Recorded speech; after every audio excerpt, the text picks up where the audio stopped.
in the absence of further contributions from the audience, can we take your final parting shots? Okay. And then we'll move on to Michael and then Kubi. Okay, great. Mine will be, I understand it's clear that most organizations have their BCP only on paper. They have it as a working, like a document, but it has not been tested. So I recommend that whatever plan you have, your business continuity, you have to test it periodically. Now, when you're testing, you test to ensure that there's no weakness, which can be identified and corrected. Now, you need to also set up a BCP team, committee whose membership should cut across functions within the organization. Example, the safety, the IT, HR managers, and the directors in the organization. Now, you also need to have a reliable and accessible backup plan for your data. Ugo has actually talked about that, and I think also Michael has actually talked about that. Your information must be accessible at all times. A data is useless if you cannot access it. Example, if I have my data stored in my hard drive in my office before this pandemic and there's a lockdown, how do I access it? That means I have the data, but I can't access it. It's as good as I don't have the data. So your data must be accessible. Your backup must be accessible. Wherever you keep your backup, know that data must be accessible. And finally, to the SMEs, do not let the size of your organization determine your BC priorities. Set up your priorities and follow it. Test them. Thank you so much. Thank you very much, Emeka. Okay, Michael, would like to take your parting shot. I would just want to feed off what Ugo had said. And these days, right now, we're learning every day. When outsourcing was a big thing back in early 2000s. Trump is saying no more outsourcing. Let's look inwards now, and things are constantly changing. Continuity planning is every day is a disaster based on our economic ups and downs. And I think businesses should start looking at what we call, I don't know, there might be other terms, correct me if I'm wrong, probably business resiliency plans. Continuity plans when things go down. Resiliency plans is how to adapt. I think that's what Ugo Dre was trying to say, where every day your business lives and breathes. We should begin to take all the pointers, all the feelers, all the digital points from our everyday interactions with our customers, with our products, feedback. Begin to identify all these footprints and begin to, adapt our businesses towards what the customer requires, what they need more.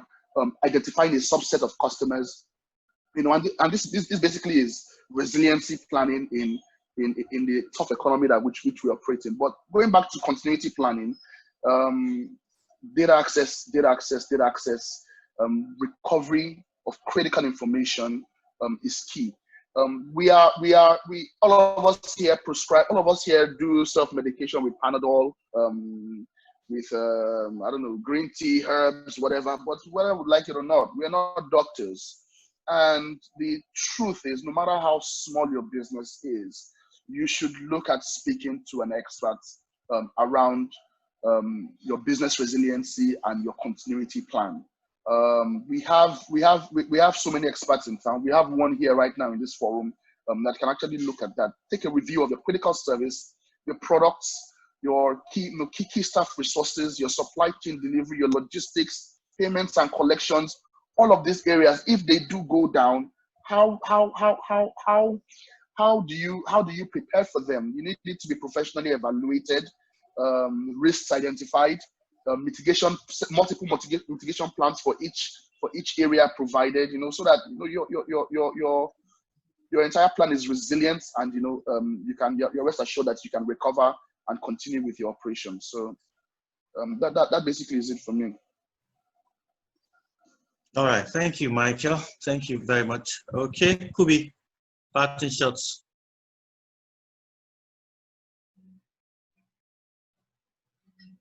Okay, we'll take Kubi. Yes, thank you.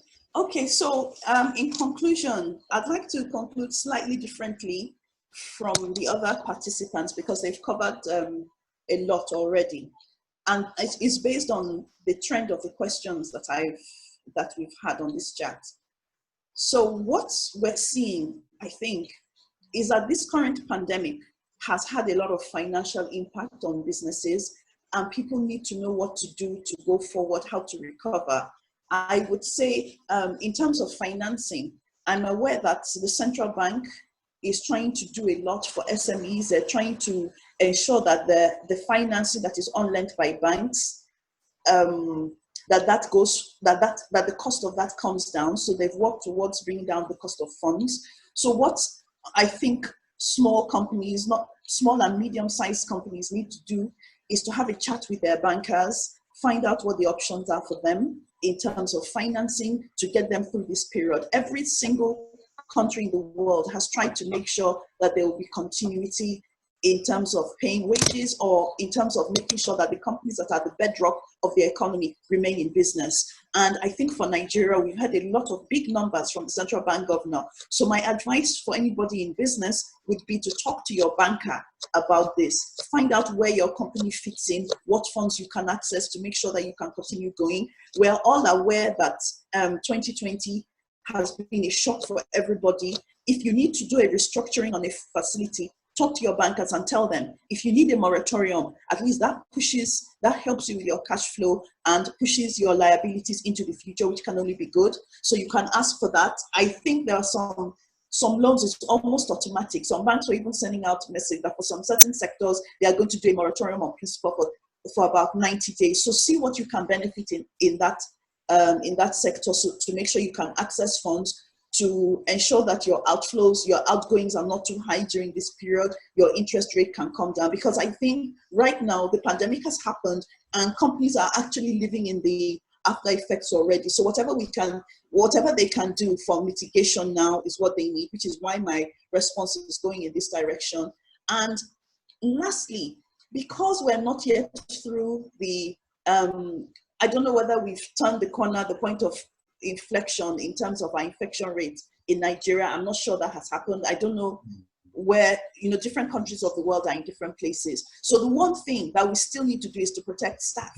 So for us as staff, as entrepreneurs, business owners, please protect your staff. It's not too late. Whether you had a sophisticated plan or continuity of business process beforehand or not, one of the things I would advise is continue protecting your staff. There are companies that have got into a lot of trouble. They've had to shut down their offices. All their employees got sick right here in Nigeria. We've heard of that in Nigeria. We've heard of that abroad. So please, it's not too late. Look into how people can work safely. Look at how people can work off-site. I think one of the commonalities that I've seen from researching where companies have had to shut down, not because the data systems were down, but because everybody got sick, is sick staff continue to come to work. So please, it's not too late. If you have staff, let your staff know they should self-report and self-isolate. Even if you can't get to NCDC, this is not the time for people with a cough and a cold to be coming to the office because it can risk everything. It's better to have 2 people, 5 people out or working from home than letting them come into a central location and infect others. Yes, I know we have some factories. I know there are some cases where it's more difficult than others, but to the largest extent we can. If there's one message I want to take away that is not too late to apply now, that would be it. Thank you very much for having me. I'm honored. Thank you.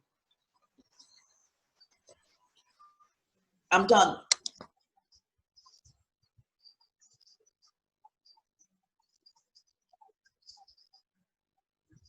Thank you very much, Kobe. From me, it's clear we have to begin to strategize. We have to start looking beyond COVID-19, infuse lessons learned from it for future planning. Every business wants to sustain its revenue. Companies they don't want to lose their clients or the market share. So we must identify and estimate the likely disruptions to businesses, likelihood of occurrence, the impact, and then plan for this. Just like you said, we don't know what lessons from this, and we should infuse it into our for relevance, suitability, businesses. Know what your business needs are, do it for suitability.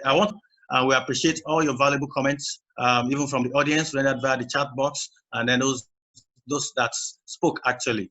If you need further clarification on any of today's discussion, you can actually send us an email or drop a call. Once again, I'd like to thank our panelists, Ms. Kubi Momo, Michael Adeyemi, and of course, Nnemeka. We thank you very much. It's been a rewarding session, and we look forward to, we hope that you oblige us if we call on you once again. Once again, thank you very much. And thank you for our audience for your contributions and for your participation. Thank you.